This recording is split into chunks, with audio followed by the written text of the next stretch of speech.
Halo semuanya, mari kita mulai cerita film.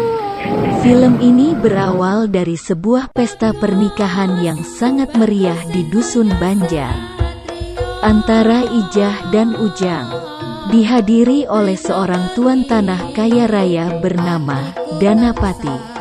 Danapati melirik 3 perempuan sekaligus, yaitu Lilis, Imah, dan Ijah. Dari lirikan itulah sehingga berlanjut pada peristiwa penculikan Ijah. Ijah diculik oleh anak buah Danapati.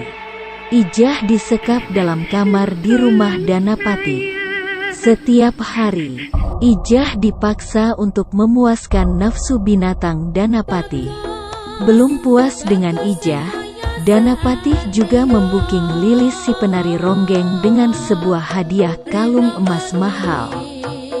Danapati melampiaskan nafsu liarnya itu kepada Lilis, bahkan dengan penyimpangan seksual. Lilis harus melayani Danapati setiap seminggu sekali. Pada minggu kedua, Lilis dijemput oleh anak buah Danapati. Tidak sengaja, Lilis mendengar suara perempuan merintih kesakitan dari dalam kamar. Ternyata perempuan itu adalah Ijah, si pengantin baru yang hilang. Lilis mencoba untuk membebaskan Ijah, tapi Danapati memergoki Lilis. Karena takut kelakuannya terbongkar, Danapati jahat itu memukuli Lilis sampai meninggal. Lalu, mayat Lilis dibuang di kali. 2 sejoli yang sedang berduaan dikagetkan oleh mayat di dekat mereka dan segera memberitahu warga. Warga langsung berdatangan untuk mengevakuasi mayat yang sudah tidak asing bagi mereka, yaitu Lilis si penari ronggeng. Sekarang, hanya tinggal 1 penari ronggeng, yaitu Imah. Imah sangat bersedih ditinggal pergi oleh sahabatnya itu dan terus menangis. Tanpa Lilis, Imah tidak bisa lagi menjadi penari ronggeng. Akhirnya, Imah menikah dengan Sarpa, penabuh gendang ronggeng. Setelah menikah, Imah diajak pindah oleh Sarpa ke dusun Sindangsari. Mereka merasa tidak betah lagi tinggal di dusun Banjar. Sarpa sudah mendapat pekerjaan baru di sebuah perkebunan teh milik Danapati. Imah tiap hari mengirim makan siang buat Sarpa ke kebun teh. Akhirnya Danapati bejat itu berjumpa lagi dengan penari ronggeng yang pernah dia lirik di pesta pernikahan yang lalu. Kemudian, Danapati melanjutkan kebejatannya itu dengan siasat lempar bibit. Sarpa diberi tugas khusus untuk mengirim bibit teh ke wilayah Sumatera oleh Danapati. Sarpa mencoba menolak tugas itu, karena tidak mau berada jauh dengan Imah.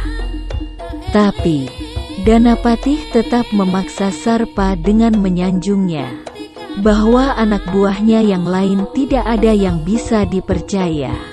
Mendengar ucapan Danapati itu, Sarpa merasa tersanjung dan merasa dirinya dipercaya oleh bosnya itu. Akhirnya Sarpa menerima tugas itu dengan senang hati. Keesokan harinya, Sarpa pun berangkat ke Sumatera naik kereta api. Danapati berhasil menjauhkan Sarpa dari Imah. Lalu, Danapati meneruskan rencananya dengan mengundang Imah datang ke rumahnya untuk menerima gaji suaminya. Danapati jahat itu menyuruh pembantunya yang bernama Marni membuat teh untuk Imah. Teh yang sudah dicampur dengan obat tidur. Setelah meminumnya, Imah langsung tertidur. Lalu, dibawa ke kamar khusus untuk memuaskan nafsu binatang Danapati. Di saat terbangun, Imah menyadari bahwa dirinya dalam keadaan sudah dientot oleh bos suaminya itu. Imah dikunci dalam kamar selama hampir 1 bulan. Imah hanya diberi makan dan minum.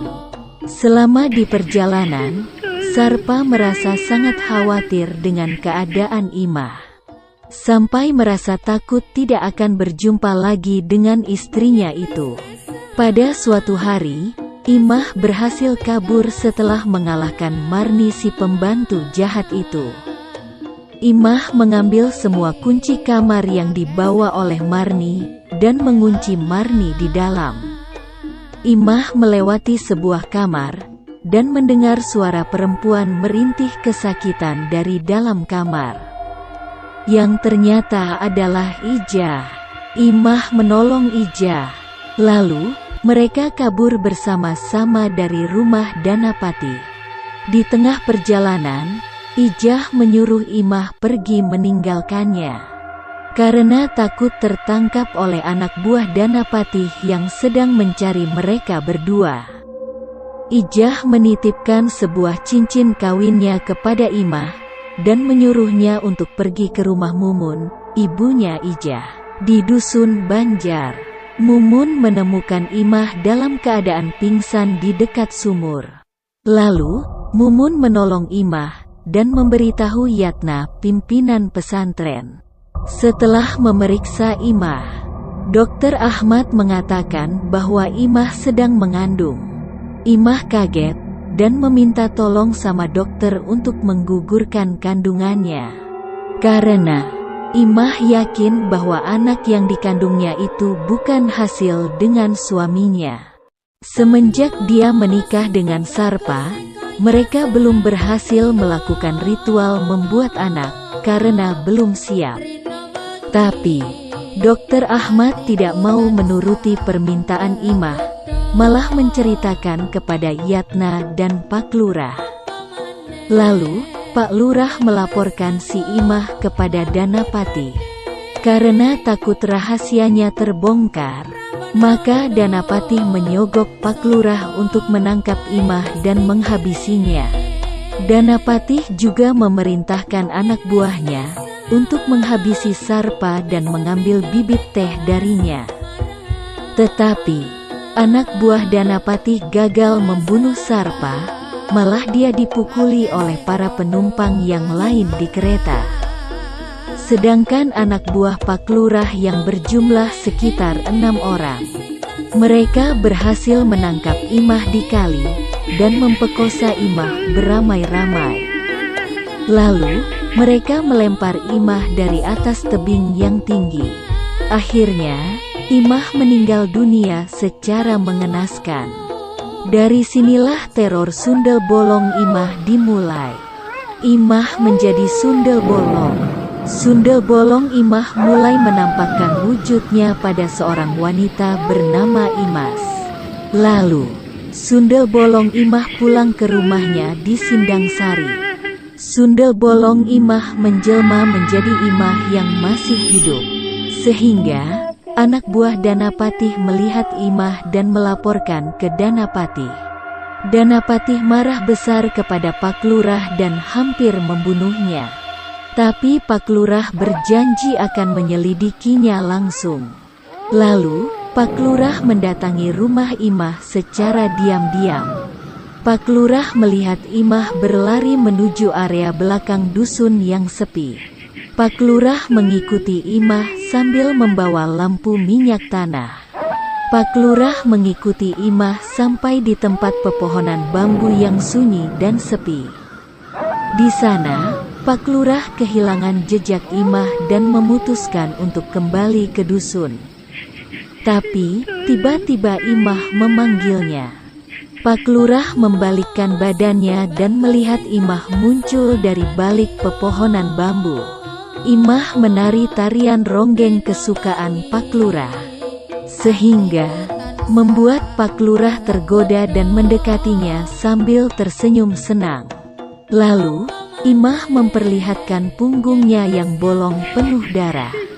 Pak Lurah menjerit histeris dan lari terkencing-kencing sampai-sampai menabrak Yatna. Dengan tersendat-sendat, Pak Lurah mengatakan pada Yatna, kalau dirinya baru saja melihat Sundel Bolong si Ronggeng. Tapi, Yatna tersenyum tidak percaya sambil memperlihatkan punggungnya yang bolong penuh darah. Pak Lurah semakin ketakutan level tinggi, lari ke sana ke sini tidak karuan. Karena sundel bolong selalu ada di depan Pak Lurah, kemanapun dia lari. Sehingga, Pak Lurah pun akhirnya is dead secara tidak wajar. Sundel bolong Imah kemudian meneror Dokter Ahmad yang pulang dari mengobati bayi.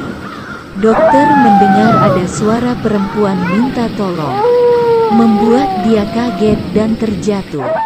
Perempuan itu terus-menerus minta tolong tapi orangnya tidak kelihatan. Si dokter terus mencari suara perempuan itu. Dan akhirnya, dokter melihat seorang perempuan hamil sedang duduk di kali, seperti mau melahirkan. Dokter terus mendekat sambil bertanya, "Bu, suaminya di mana?" Lalu, perempuan itu langsung berubah menjadi sundel bolong Imah dan bilang, "Saya hamil tanpa suami." Dokter menjerit ketakutan dan lari terkencing-kencing hingga sampai di pepohonan sepi dan sunyi. Lalu, dokter mendengar suara perempuan, "Pak, tolong bayi saya." Menjerit Dokter Ahmad semakin ketakutan level terakhir. Dan akhirnya, si dokter Isdet nyangkut di atas pohon.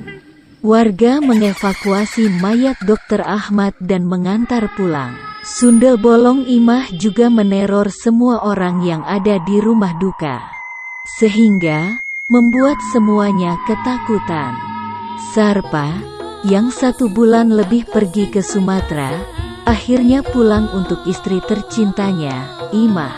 Anehnya, Imah ada di rumah menyambut Sarpa, seolah-olah Imah belum meninggal. Tapi, ketika Sarpa mengajak Imah untuk melakukan ritual membuat anak, Imah selalu menangis histeris. Sehingga, mereka gagal melakukan ritual membuat anak. Pada malam hari, sundel bolong Imah kembali meneror orang-orang yang telah menyakitinya. Mendatangi mereka satu persatu dan membunuhnya. Anak buah kesayangan Danapatih juga isdet secara mengenaskan. Sundel bolong Imah ternyata masuk ke dalam badan Imas dan tinggal bersama Sarpa. Tapi, Sarpa tidak mengetahuinya. Suami Imas akhirnya meminta bantuan kepada seorang dukun untuk menolong istrinya agar terlepas dari sundel bolong Imah. Lalu, terjadilah perang gaib antara si dukun melawan sundel bolong Imah. Sundel bolong Imah mendatangi rumah si dukun dan menghajarnya. Si dukun menyuruh suami Imas untuk cepat mendatangi rumah Sarpa dan menolong istrinya. Suami Imas bilang ke Sarpa bahwa Imah sudah meninggal. Suami Imas menyuruh Sarpa untuk pergi ke rumah Danapatih agar mengetahui kebenarannya. Di rumah Danapatih, sundel bolong Imah meneror Marni, merasuki tubuh Marni dan meneror Danapatih. Sehingga, Marni dibunuh oleh bosnya sendiri secara mengenaskan. Sundel bolong Imah meneror Danapatih sampai dia seperti orang gila, ketakutan seperti tikus. Tapi, keduluan oleh warga yang datang ke dalam. Danapatih dibawa ke perkebunan teh oleh warga untuk diberi hukuman yang setimpal, yaitu hukuman mati. Tempat itu menjadi sangat terkutuk.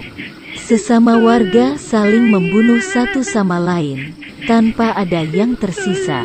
Sarpa, yang baru sampai di rumah Danapatih, dia melihat Imah menuju keluar. Sarpa mengikuti Imah. Imah mengajak Sarpa pergi ke suatu tempat, yaitu kali. Tempat Imah diperkosa beramai-ramai. Di sini, Imah akhirnya menunjukkan wujud aslinya kepada Sarpa, bahwa Imah istrinya sudah meninggal dunia dan menjadi sundel bolong. Sarpa sama sekali tidak takut melihat wujud asli Imah itu. Imah meminta maaf kepada Sarpa sambil menangis sedih. Imah menceritakan semua yang telah dialaminya ketika ditinggal pergi ke Sumatera. Sarpa sangat menyesal telah meninggalkan Imah begitu lama demi pekerjaan. Tapi, semua itu sudah terjadi. Imah memberikan selendangnya kepada Sarpa sebagai kenang-kenangan terakhirnya. Lalu, Imah mengucapkan selamat tinggal kepada Sarpa karena dendamnya sudah terbalaskan. Cerita ini sangat sedih, guys. Kemudian, Sarpa mendatangi mayat Imah di tebing dan menguburnya dengan layak. Di akhir film ini, terlihat seorang pemuda sedang duduk santai di batu kali. Tiba-tiba, Imah muncul di samping pemuda itu. Dan, cerita film selesai. Terima kasih dan sampai jumpa.